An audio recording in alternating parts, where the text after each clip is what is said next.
پیارے آقا صلی اللہ تعالیٰ علیہ وسلم کا شب براءت میں صرف زندگی میں ایک بار قبرستان جانا ثابت ہے، تو پھر ہم ہر سال ہی شب برات کو قبرستان کیوں جاتے ہیں؟ اس حوالے سے رہنما ارشاد فرما دیں۔ اول تو یہ سوال کیا جائے گا کہ یہ کہاں سے معلوم ہوا کہ نبی پاک صلی اللہ تعالیٰ علیہ وآلہ وسلم زندگی میں ایک ہی مرتبہ شب براءت کے اندر یعنی شعبان کی 15ویں شب میں قبرستان گئے، اس کے علاوہ آپ کبھی تشریف لے کر نہیں گئے؟ ذکر ایک مرتبہ ہوا ہے کہ حضرت سیدہ عائشہ رضی اللہ تعالیٰ عنہا کے گھر نبی پاک صلی اللہ علیہ وسلم تشریف فرما تھے، اور رات میں جب ان کی آنکھ کھلی اور وہ نبی پاک صلی اللہ تعالیٰ علیہ وآلہ وسلم کو دیکھنے کے لیے نکلی تو نبی پاک صلی اللہ علیہ وسلم قبرستان کے اندر بقیع کے اندر تشریف فرما تھے۔ تو اس سے یہ تو لازم نہیں آتا کہ نبی پاک صلی اللہ علیہ وسلم اس کے علاوہ کسی شعبان کی کسی اور 15ویں رات کو آپ کبھی قبرستان کے اندر تشریف لے کر نہ گئے ہوں، ایسا تو کہیں نہیں ہے۔ اول تو اس کی دلیل ضروری ہے۔ دوسری بات یہ ہے کہ نبی پاک صلی اللہ تعالیٰ علیہ وآلہ وسلم نے قبروں کی زیارت کا حکم دیا، فرمایا کنت نہیتکم عن زیارت القبور فزوروها، کہ میں نے تمہیں قبروں کی زیارت سے منع کیا تھا لیکن اب تم ان کی زیارت کیا کرو۔ تو اس حکم کے اندر کہیں کوئی اس بات کی تخصیص نہیں ہے کہ آپ 15 شعبان کو قبروں کی زیارت کے لیے نہ جائیں، بلکہ جیسے اور دنوں میں جانے کی اجازت ہے اسی طرح 15 شعبان کو جانے کی اجازت ہے، اور مسلمانوں کا اس کے اوپر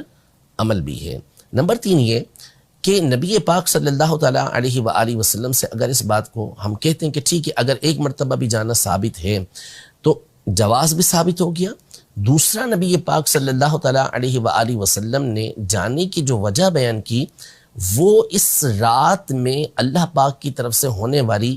جو انعامات کی بارش ہے، اس کے اندر جو مغفرت ہوتی ہے اسے بیان کیا۔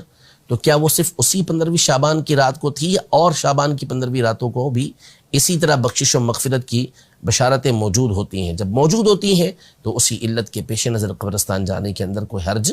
نہیں ہے۔ ایسے بہت سارے افعال نبی پاک صلی اللہ علیہ وسلم کے آپ کو مل جائیں گے کہ آپ علیہ السلام نے وہ عمل ایک ہی مرتبہ کیا، لیکن دیگر دلائل کی روشنی میں علماء نے اس بات کو بیان کیا کہ وہ عمل ہمیشہ کیا جاتا ہے، اور یہ عقلی طور پر بھی ہے۔ جیسے دسترخوان ہے جو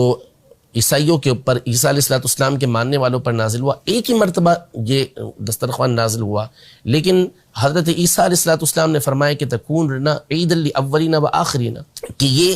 ہمارے اول پہلے والوں کے لیے اور بعد میں آنے والوں کے لیے سب کے لیے عید ہو جائے، جو موجود ہیں ان کے لیے بھی عید، آنے والوں کے لیے بھی عید۔ تو ہوا تو ایک ہی مرتبہ، لیکن ہمیشہ کے لیے اس کے لیے جشن منانے کے لیے، اس کو عید بنانے کے لیے حضرت عیسیٰ علیہ السلام ارشاد فرما رہے ہیں۔ اور یوں ہی ہر معاملے کے اندر ہوتا ہے کہ آزادی ایک ہی مرتبہ ملی وطن کی، لیکن ہمیشہ اس تاریخ